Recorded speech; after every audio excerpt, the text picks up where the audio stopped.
בוקר טוב, אורית. בוקר טוב.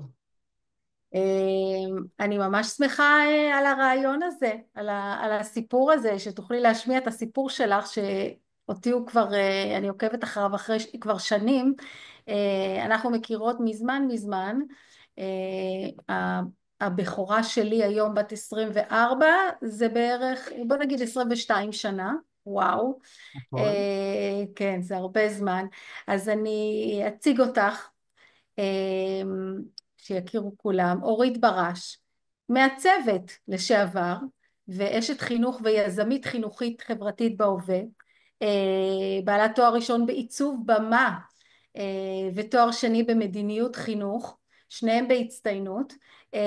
היום היא לומדת ניהול תרבות ואומנות בעולם כאוטי בתוכנית להב פיתוח מנהלים באוניברסיטת תל אביב.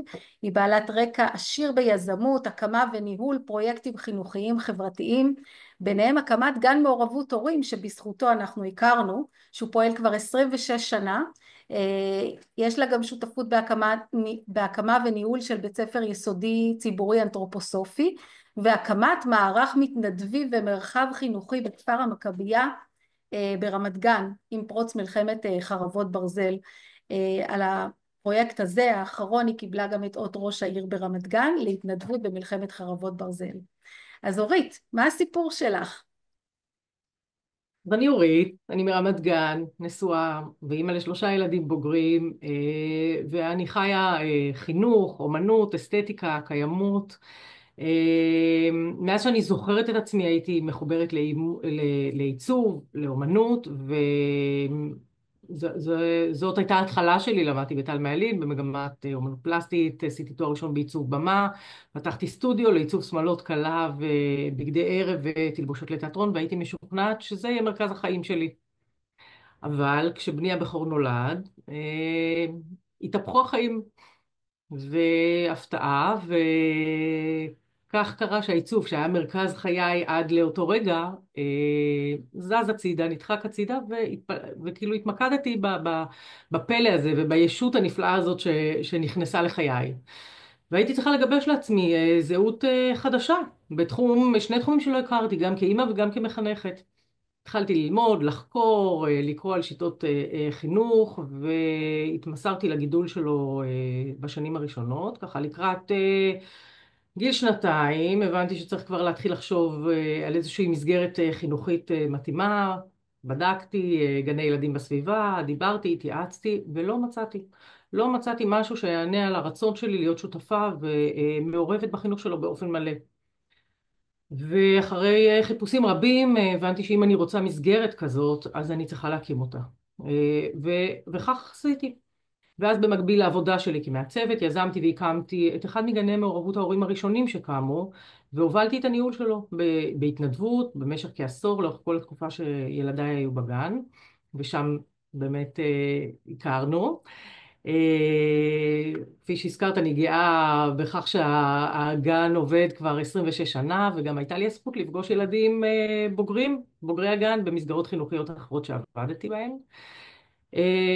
כשנגמר הפרק הזה התמסרתי ככה לליווי לימודי ורגשי של בתי שאובחנה כבעלת לקויות למידה משמעותיות וקשב וריכוז, והעבודה הצמודה איתה לאורך השנים הובילה אותי להבנה שהתשוקה שלי בחינוך ואני רוצה לעסוק בזה באופן פרופסיונלי. פניתי ללימודי תואר שני במדיניות חינוך, ובסיום התואר הצטרפתי לצוות הקמה וניהול של בית ספר יסודי צומח, אנתרופוסופי, שקם ביוזמה של קבוצת הורים.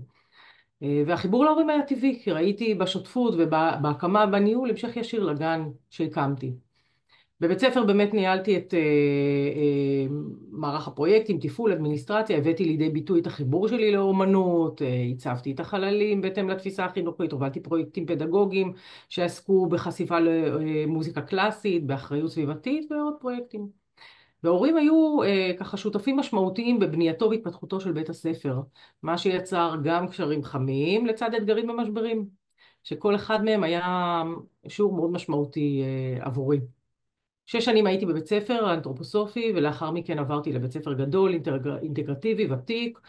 שם ניהלתי לימודי העשרה, מערך תומך שכלל סייעות, בנות שירות, והובלתי פרויקט מחויבות אישית ותרומה לקהילה של שכבת ז'.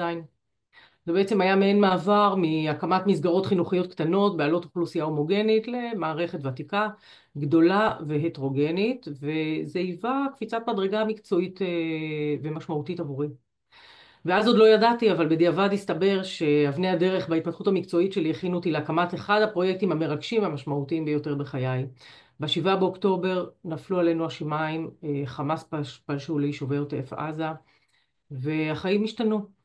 למחרת אותו יום שמעתי שהגיעו לכפר המכבייה ברמת גן משפחות מיישובי העוטף, והחלטתי להגיע לראות במה ניתן לעזור.